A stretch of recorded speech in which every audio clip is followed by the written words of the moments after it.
Hello friends, कैसे सब। उम्मीद है कि सब अच्छे खुश स्वस्थ होंगे, अच्छे से पढ़ रहे होंगे। तो हमारा DSSB TGT सितंबर 2018 का जो मैथमेटिक्स का मेन सोल्यूशन था, मैथमेटिक्स पार्ट का मेन सब्जेक्ट मैथमेटिक्स का, वो चल रहा था हमारा। तो 2 पार्ट हम कर चुके थे, 10 क्वेश्चन। आज जो है 21 क्वेश्चन जो है मैंने प्रीवियस जो लेक्चर था उसके अंदर पूछा था, और किसी ने अभी तक एप्लीकेशन डाउनलोड नहीं की तो वो डाउनलोड कर लीजिए। ये जो लेक्चर रहेगा ये यूट्यूब पे पब्लिकली रहेगा। अगर किसी ने कंप्लीट कोर्स लेना है तो वहाँ पे कंप्लीट कोर्स आपको मिल जाएगा एप्लीकेशन पे। तो ये क्वेश्चन का जो आंसर है वो किन किन ने किया है उनका नाम मैं यहाँ पे लेना चाहूँगा। फर्स्ट आंसर किया पूजा वर्मा जी ने। थैंक यू सो मच पूजा वर्मा जी, काफ़ी ज़्यादा आपका सपोर्ट मिल रहा है, काफ़ी अच्छे अच्छे कमेंट आते हैं जिससे ना मतलब एक मोटिवेशन मिलता है, बहुत अच्छा। उसके बाद है दीक्षा जी, उसके बाद है निशा अंतिल, उसके बाद है विकास गौतम, उसके बाद है नीलम। तो 5 लोगों ने इसका आंसर किया। थैंक यू सो मच, और बिल्कुल आंसर करेक्ट है 3/5। चलिए क्वेश्चन आपको स्क्रीन के ऊपर दिख रहा होगा। क्वेश्चन पढ़ते हैं हम, उसके बाद उसका आंसर करते हैं। In a game there are 3 room, room 1, room 2, room 3। ठीक है, तो हम यहाँ पे कुछ भी बना लेते हैं, जैसे रूम 1, रूम 2 और रूम 3। ठीक है, इसकी वो बात कर रहा है। उसके बाद वो क्या कह रहा है कि फर्स्ट रूम जो है ना उसके 2 boxes having gift item and 3 empty boxes. इसके अंदर गिफ्ट आइटम जो है जी से मैं ले रहा हूँ 2 है, और एम्प्टी ई से मैं ले रहा हूँ एम्प्टी बॉक्सेस कितने हैं, इसके अंदर 3 है। ठीक है, सो सिंपल। नेक्स्ट जो बोल रहा है उसके अंदर क्या कह रहा है, गिफ्ट आइटम जो है वो है मेरे 3 और एम्प्टी बॉक्सेस जो है मेरे वो है 2। रूम 3 के अंदर क्या कह रहा है, गिफ्ट आइटम जो है वो मेरे 4 है, एम्प्टी बॉक्सेस जो है ना मेरे वो है 1। ठीक है, ये तो थी स्टेटमेंट। उसके बाद वो आगे क्या कह रहा है कि there is equal probability of each room being chosen by A. देखिए क्या है कि अगर वो कोई भी इसमें से चूज करता है तो सभी की इक्वल प्रोबेबिलिटी है। तो इसकी प्रोबेबिलिटी क्या है 1/3, इसकी प्रोबेबिलिटी भी क्या होगी 1/3, इसकी भी 1/3, क्योंकि टोटल 3 है तो हर किसी की 1/3 1/3 1/3। अगर टोटल 4 होते तो 1/4 1/4 1/4 आता। ठीक है, इक्वल प्रोबेबिलिटी है, तीनों को जोड़ोगे तो आप 1 ही आएगा। उसके बाद आगे क्या कह रहा है, mister John select 1 box from a room chosen at random, the probability that mister John wins a box having gift item. तो वो ना कोई भी रैंडमली चूज कर रहा है किसी भी रूम में से, तो उसकी प्रोबेबिलिटी क्या होनी चाहिए, गिफ्ट आइटम आनी चाहिए। ठीक है, पहले तो रूम की प्रोबेबिलिटी देखो 1/3 है, और गिफ्ट आइटम आने की प्रोबेबिलिटी कितनी है, अगर हम इसकी देखें तो रूम की प्रोबेबिलिटी होती है इनटू में गिफ्ट आइटम आने की, टोटल कितनी है 5। ठीक है, गिफ्ट कितने हैं 2 में से कोई एक आ सकता है, टोटल कितनी है 5, क्योंकि एम्प्टी भी साथ में ले लें बॉक्सेस। तो ये मेरी एक रूम की प्रोबेबिलिटी बनती है। बट क्या है, रैंडमली है, हमें क्या पता रूम 1 रूम 2 या रूम 3 कोई भी चूज हो सकता है, और रूम 1 और रूम 2 और रूम 3। ठीक है ना, तो इसके अंदर क्या आता है, एडिशन आता है। और यहाँ पे देखिए अगर वो एंड होता तो मल्टीप्लाई होता है, अब एडिशन होता है। तो यहाँ पे देखिए, यहाँ पे क्या है, यहाँ पे भी 5 है तो 1/3 तो इसकी प्रोबेबिलिटी होगी। ठीक है, और 3/5 होगा क्योंकि गिफ्ट यहाँ पे 3 है, प्लस में यहाँ पे भी 5 है, 1/3 तो प्रोबेबिलिटी होगी, इंटू में क्या होगा 4/5। ठीक है, तो आंसर मेरा क्या आ गया यहाँ पे 15 15 15, तो मेरा एलसीएम है। नहीं, ऊपर है 2 3 5 5 और 4 9, तो 3 3 9 3 5 15, 3/5 टोटल मेरी प्रोबेबिलिटी आएगी चूज करने की। तो ऑप्शन नंबर फर्स्ट मेरा करेक्ट है। ठीक है, अगर किसी ने प्रीवियस 20 क्वेश्चन नहीं देखे तो आप देख सकते हैं, फिर 21 से कंटिन्यू कर सकते हैं। ठीक है, अगर कंप्लीट कोर्स चाहिए तो एप्लीकेशन डाउनलोड कर लीजिए मिशन DSSB, वहाँ पे आपको कंप्लीट कोर्स मिल जाएगा TGT मैथमेटिक्स और PGT मैथमेटिक्स का। ठीक है, तो क्वेश्चन नंबर आगे करते हैं हम 22 के अंदर देखिए वो क्या बोल रहा है, a student solve 30 question of algebra and analysis of 2 hour 40 minute. ठीक है, पहली बात तो क्या है, अलजेब्रा के क्वेश्चन है और एनालिसिस के क्वेश्चन है। मैं मान लेता हूँ अलजेब्रा का क्वेश्चन को A1 और एनालिसिस के क्वेश्चन को A2। टोटल कितने क्वेश्चन है 30। जो जो स्टेटमेंट के अंदर दिया हुआ हम लिख लेते हैं। सोल्व करने में उसे 2 घंटे 40 मिनट लगते हैं, कोई बात नहीं। If each question of algebra and analysis takes 5 minute and 6 minute respectively. तो अलजेब्रा का जो क्वेश्चन है वो सोल्व करने और एनालिसिस का क्वेश्चन सोल्व करने में 6 मिनट, इसमें 5 मिनट लगते हैं। तो 5 minute into A1, total question A1 है। ठीक है, उसके बाद 6 इंटू A2, टोटल यहाँ पे अब क्या बन गया, ये टाइम बन गया, क्योंकि टोटल हमने 5 मिनट लगते हैं, तो एक क्वेश्चन को A1 कितना है हमें नहीं पता, क्योंकि टोटल एडिशन 30 है, तो यहाँ भी टाइम बन गया, तो टोटल टाइम कितना है 2 आवर 40 मिनट। इसको मैं मिनट के अंदर निकाल लूँगा। 2 आवर कितने होते हैं, 120 मिनट प्लस 40, 160 मिनट आ गए मेरे, ठीक है। 5A + 6 से इज इक्वल टू 160, और यहाँ पे A1 प्लस A2 कितना है मेरा 30, ठीक है। आगे हम पढ़ते हैं, वो क्या बोल रहा है कि स्टूडेंट हैज़ सोल्ड, मतलब वो क्वेश्चन को सोल्व कर लेता है। अब मेन मुद्दा क्या है हमारा, क्या आया 5A1 + 6A2 is equal to 160 minute, ठीक है।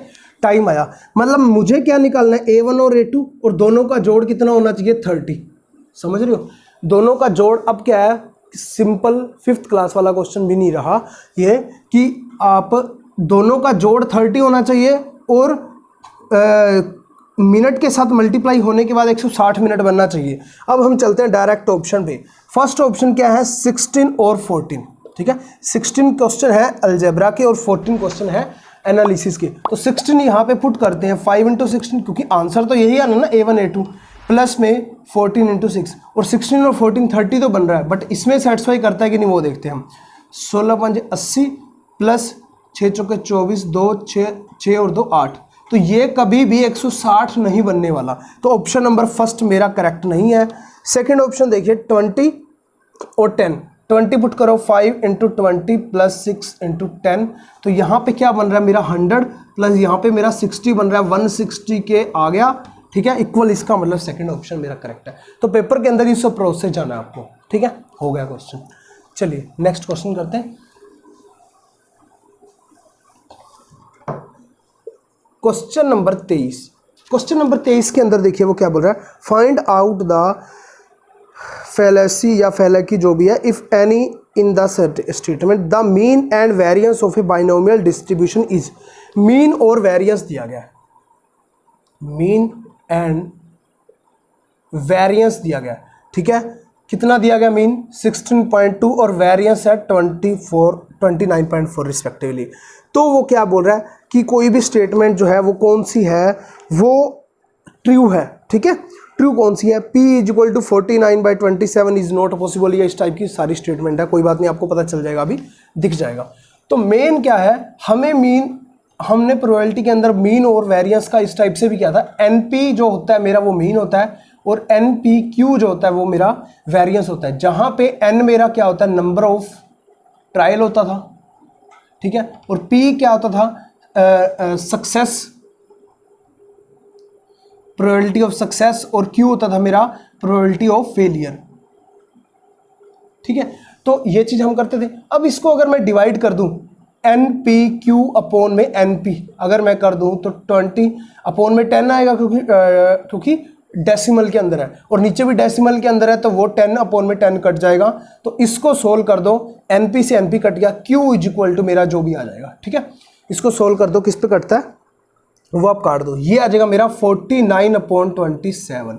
तो 49/27 है, ये मेरा 1 से बड़ा बन रहा है, क्योंकि 27 से ऊपर है, ठीक है ना, 1 पॉइंट समथिंग बन रहा है। तो कोई भी प्रोबेबिलिटी 1 से ऊपर नहीं हो सकती, 1 हो सकती है मैक्सिमम, या 1 से नीचे रह सकती है। तो ये जो है इज नॉट पॉसिबल, तो ये मेरी कंडीशन जो है ट्रू है, is not possible. Option number 4 मेरा करेक्ट है, Q = 49/27 इज नॉट पॉसिबल, ठीक है। सो सिंपल, जो भी आपने किया उसी में से आया हुआ है, कोई ऐसा नहीं है कि ज़्यादा बार से क्वेश्चन आया हुआ है। 24 देखिए, if x is a random variable, ठीक है, that takes on any of the value xt > 1 with respective probability Pxi and Ex denote the expected value of x। देखिए ये Ex जो होता है ना, ये होती है एक्सपेक्टेड वैल्यू, ठीक है ना, एक्सपेक्टेड वैल्यू। तो यहां पे क्या दिया हुआ है, the expected value of x क्या आएगा मेरा, ये मुझे निकालना है। एक्सपेक्टेड वैल्यू ये वाला ax² + bx + c, ठीक है। अब यह हम क्या करते हैं, प्रोबेबिलिटी के अंदर हमने पढ़ा था, और स्टैटिक्स के अंदर भी हमने पढ़ा था जब हमने वो किया था। तो उसके अंदर क्या, जैसे कि Pi xi और Pxi, तो इसके अंदर ये क्या होता था मेरा, या तो ओनली पी ले लो, पी एक्स ले लो, कोई भी ले लो।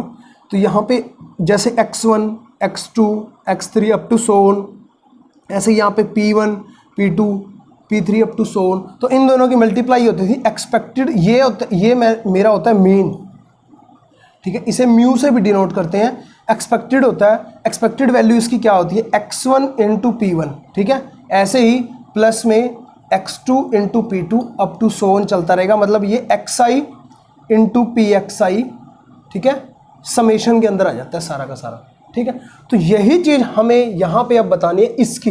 अब यहाँ पे स्टेटमेंट क्या थी, ये वाली थी x1 p1 x2 p2 इस टाइप से। अब ये स्टेटमेंट थोड़ी चेंज होगी, तो क्या दिक्कत है, इसी स्टेटमेंट को किस टाइप से हम लिख सकते हैं, summation of a x i square plus b x i plus c p x i, ठीक है। इस सभी का समेशन हो जाएगा, सभी के साथ पी एक्स आई जो है मल्टीप्लाई होता रहेगा, उसकी प्रोबेबिलिटी, कहने का मतलब है उसकी प्रोबेबिलिटी।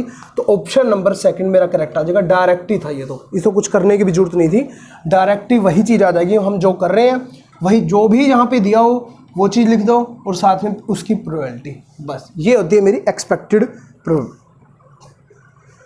ठीक है। इसे मीन बोलते हैं। ऐसे ही एक टाइप, इसका एक और क्वेश्चन भी आगे आएगा, चलिए हम करते हैं।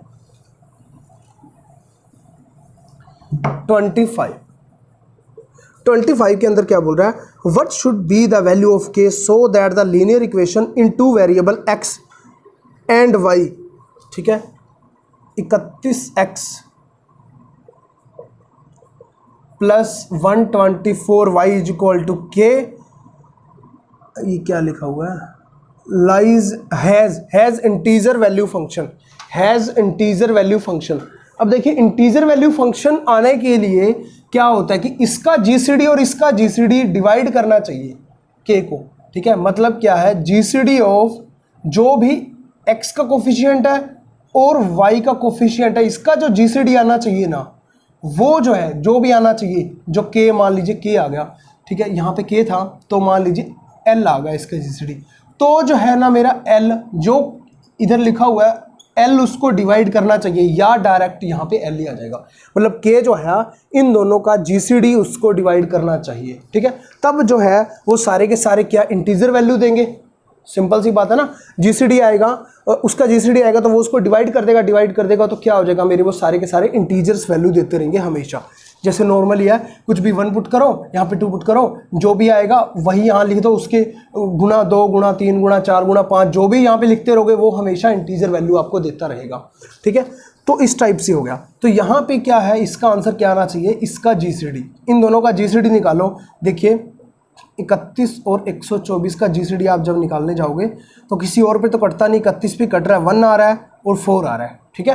तो 1 और 4 आ रहा है, उसके बाद तो 2 यहाँ लगा नहीं सकते क्योंकि इसमें कॉमन नहीं, आगे कोई कॉमन आता नहीं, तो 31 मेरा कॉमन आया, ओनली 31 जो है दोनों को डिवाइड कर रहा है। तो इसका जीसीडी कितना आ गया मेरा, 31 आ गया।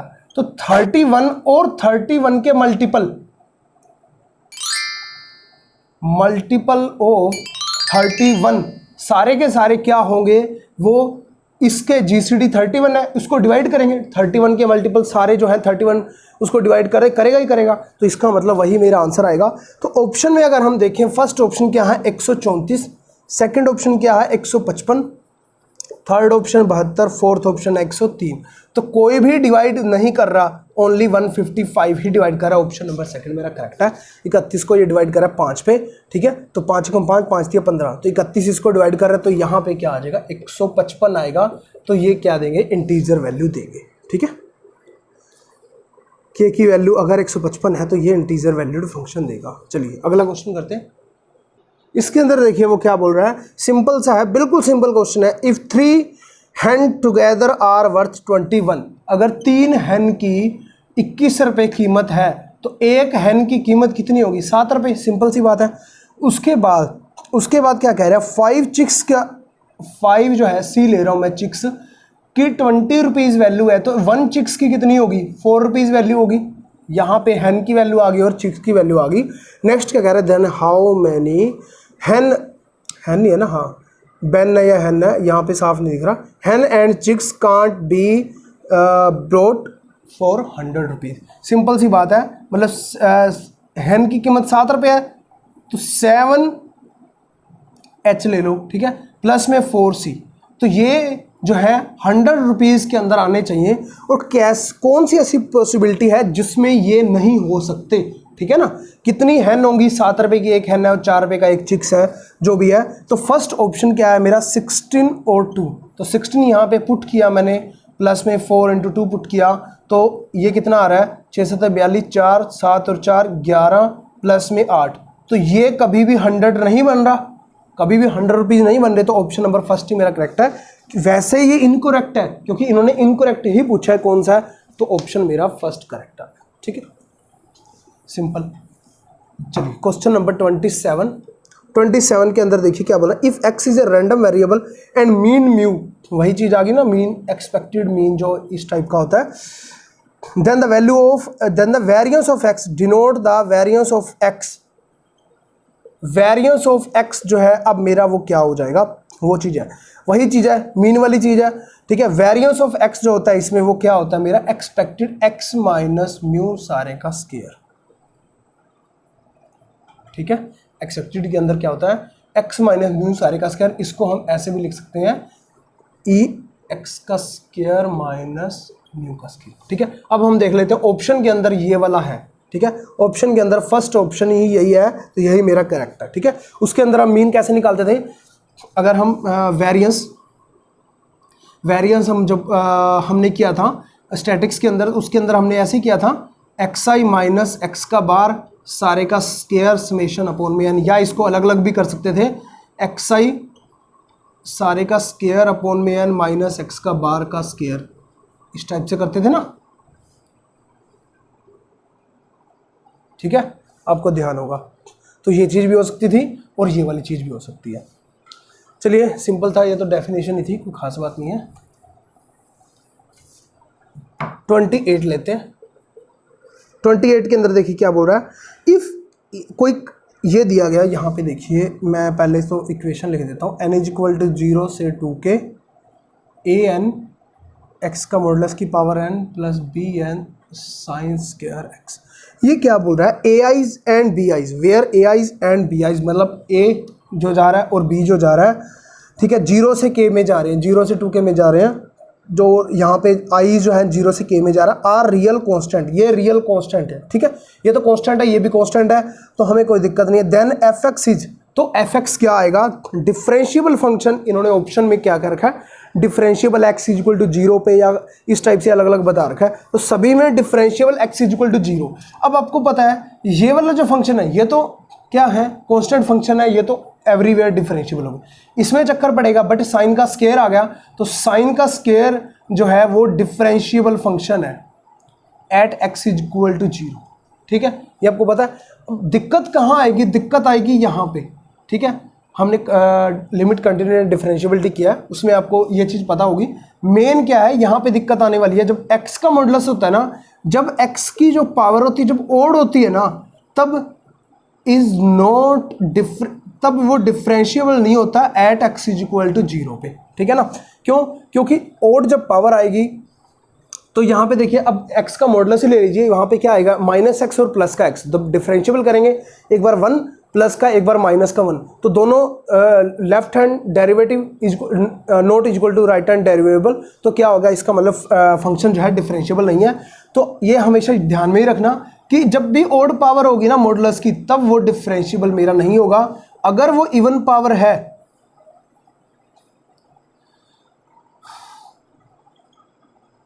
Is always differentiable at x is equal to 0, ठीक है।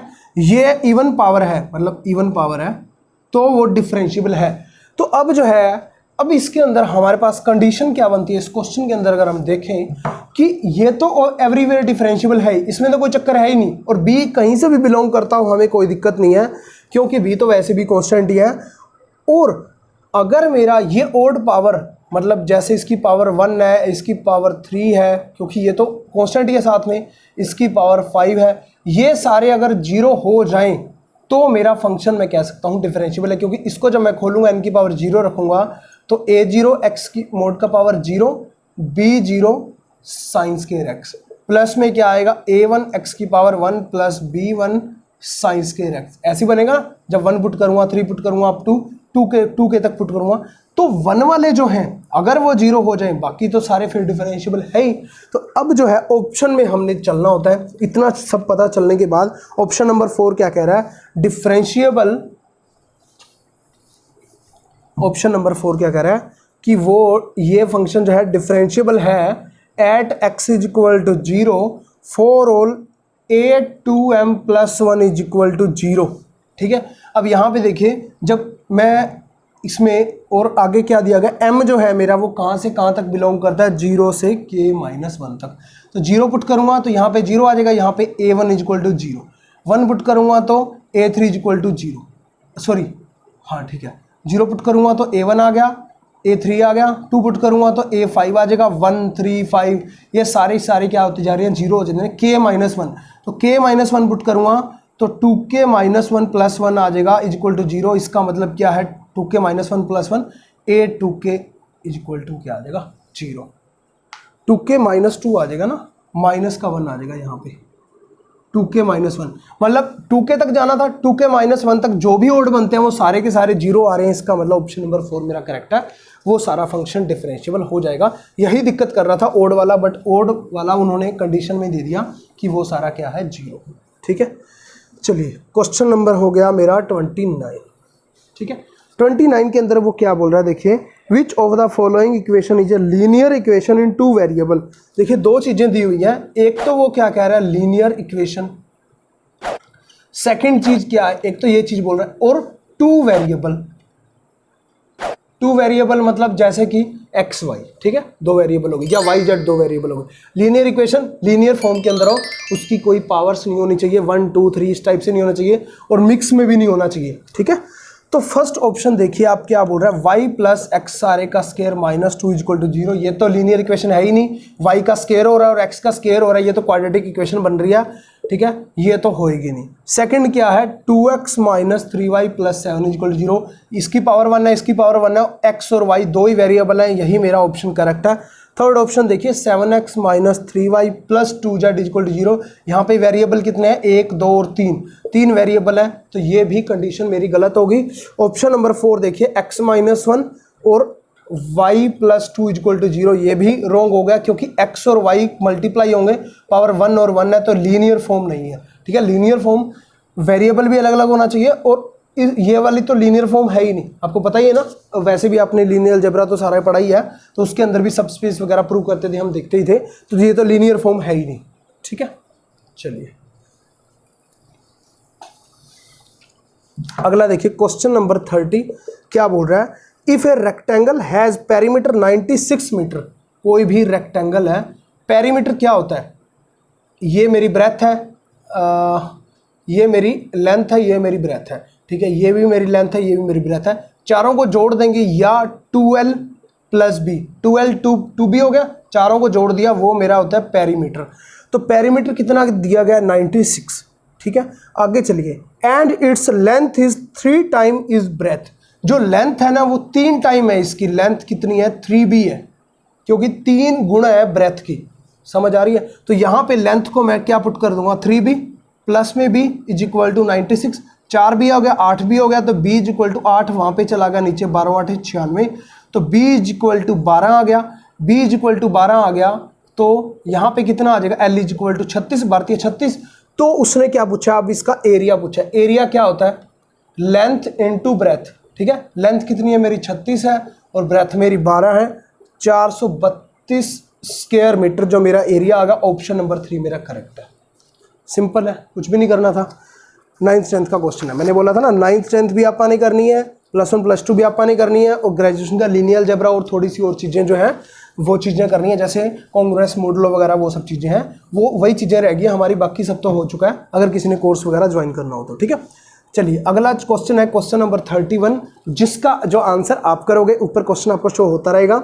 If a pair of question in 2 variable x and y is represented graphically by 2 straight line L1 L2 intersect each other at the point a plus b by 2 or 2ab, then a solution of the given equation will be। ऑप्शन मैं आपके सामने पेश कर रहा हूँ, x is equal to a plus b y is equal to a b. Second option है x is equal to 2ab और y इज इक्वल टू है a plus b by two. Third option है x is equal to 2a plus b, y is equal to है 1/2ab। Fourth option है x is equal to a plus b by two और y is equal to 2ab। चार option है, जल्दी से आप answer दोगे और उसके बाद नेक्स्ट वीडियो के अंदर उनका नाम लिया जाएगा जो भी इसका आंसर देगा। ठीक है, तो मिलते हैं नेक्स्ट लेक्चर के अंदर। जय हिंद, जय Bharat, thank you, thanks for watching. Application download जरूर कर लेगा।